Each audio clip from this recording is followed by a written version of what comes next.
भारत की नारी पति के साथ कदम से कदम मिलाकर साथ चलने की सामर्थ्यता रखती है। सामर्थ्यता भारत की नारी रखती है। कदम से कदम मिला, स्मरण किया, भजन किया। जब दुख की घड़ी आती है, उस दुख की घड़ी में सब हिम्मत हार जाते हैं, पति भी हिम्मत हार जाता है। तब घर में एक नारी पत्नी ऐसी होती है जो कह देती है, घबराओ मती, ज्यादा टेंशन मत लो, मैं बैठी हूं, कहीं ना कहीं से कोई व्यवस्थापन करेंगे, बाबा संभालेगा, हो जाएगा। हिम्मत देने का काम भारत की नारी करती। मांबे, जगदम्बे, जगतधात्री, दुर्गा भवानी, मां पार्वती शिव जी से पूछ रही हैं, आपने मुझे विष पीते समय याद क्यों करा? शंकर भगवान कहते हैं, तू आद्य शक्ति है, तू दुर्गा है, तू भवानी है, मेरे कंठ पर तू रहेगी, विष पीऊंगा, उस विष को तू नीचे नहीं उतरने देगी। एक पत्नी ऐसी होती है जो पति के लिए यमराज से भी लड़ लेती है। तो तू तो मेरी आज्ञा है, मेरी आज्ञा। बोलते चलो तुम बोलते चलो, श्री शिवाय नमस्तुभ्यं, तुम बोलते चलो। तो माता की सेवा करना, गाय को एक रोटी देना,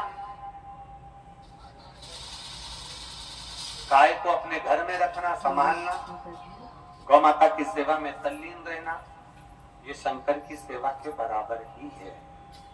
जब आप किसी गौशाला के लिए दान देते हो, जब आप किसी गौशाला में जाकर चारा देते हो, जब आप किसी गौशाला में एक रोटी देते हो, या अपने दरवाजे पर आई हुई गाय को एक रोटी देते हो, समझ लेना तुम महादेव की सेवा कर रहे हो, शिव की आराधना कर रहे हो। शिव आराधना।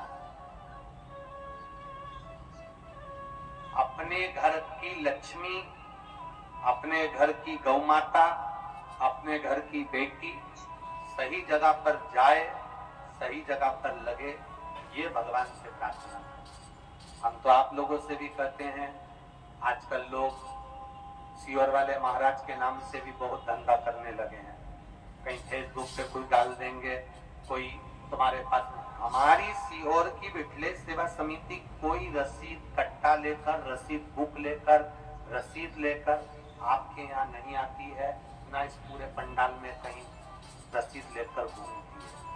हमारी विठलेश सेवा समिति का कोई सदस्य आपके यहाँ कभी दान मांगने आपके दरवाजे पर कभी नहीं आएगा, जिंदगी भर याद रखें। अगर कोई आपसे कहता है कि हम विठलेश सेवा समिति से आए हैं, समिति के हैं, आप हमें दान दे दो, पैसा दे दो, ये दे दो, वो दे दो, सब तुम्हारे आगे हाथ फैलाने से अच्छा है मेरे महादेव के आगे हाथ फैलाएंगे तो दुनिया को देता है।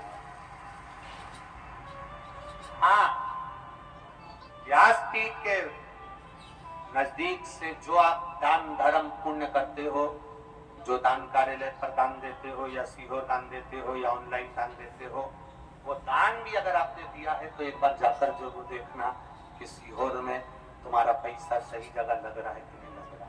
वैसे तो अब लोग समझदार हो गए, दान भी देते हैं तो पहले देख लेते हैं कि कार्ड है सीहोर का कि नहीं है, समिति का कार्ड है, समिति की शर्ट है, समिति का कोई बैच है, रसीद बुक पर भी समिति का कुछ लिखा है, तो लोग सोच कर देते हैं, नहीं तो देते ही नहीं। सही जगह पहुंच, रोटी दो, गाय माता के मुख में जाए, जमीन पर, नाली में या गटर में ना पड़ी हो। बेटी का कन्यादान करो तो बेटी सही जगह जाए, किसी बेव पास या जुआरी के पास या गलत काम करने वाले के पास ना जाए। लक्ष्मी बेटी और गाय 50 बार सोच कर, 50।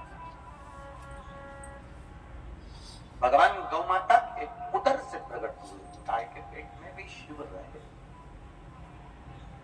एक रोटी गौ माता को प्रतिदिन दीजिए। महीने का नियम बना लो कि मेरे को अगर गाय नहीं आती तो मैं कुछ भी एक सहयोग राशि किसी गौशाला में समर्पित करूं। और ऐसा नियम मत बनाना कि तुम्हारे पास कुछ भी नहीं हो और तुम जबरदस्ती का कर्जा कर कर दान करो, ऐसा नियम मत बनाना। कथा में क्या कहा था? भगवान से कहना कर्जे की गाड़ी में मत बिठाना तो भजन में बिठाना, तेरे द्वारा जो दी हुई है।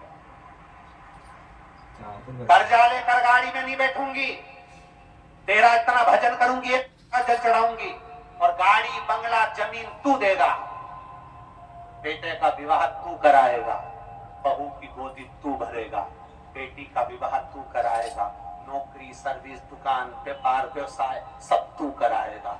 अब जो कुछ भी है आज से सब तेरा है। मेरा तो एक काम है, तेरे दरवाजे पर आकर एक लोटा जल चढ़ाना, बाकी का उन्नति की सीढ़ी पर चढ़ाना तेरा काम है। वो काम तेरा है। हम तेरे दरवाजे आएंगे और तुझे मेरे दरवाजे पर आना पड़ेगा। भोलेनाथ दया करना, मैं तेरे भरोसे। शिव की आराधना। तुम रुका जी ने चंचुला देवी को 12 ज्योतिर्लिंग का स्मरण कराया। सोमनाथ जी का वर्णन करते हैं, चंद्रदेव को काया के रोग से मुक्त करा। मल्लिकार्जुन जी का वर्णन किया। कार्तिक के बाबा जो रुष्ट हो गए थे उनको मनाया। समय आया, आगे वर्णन आया महाकाल का, दूषण नाम के राक्षस का संहार।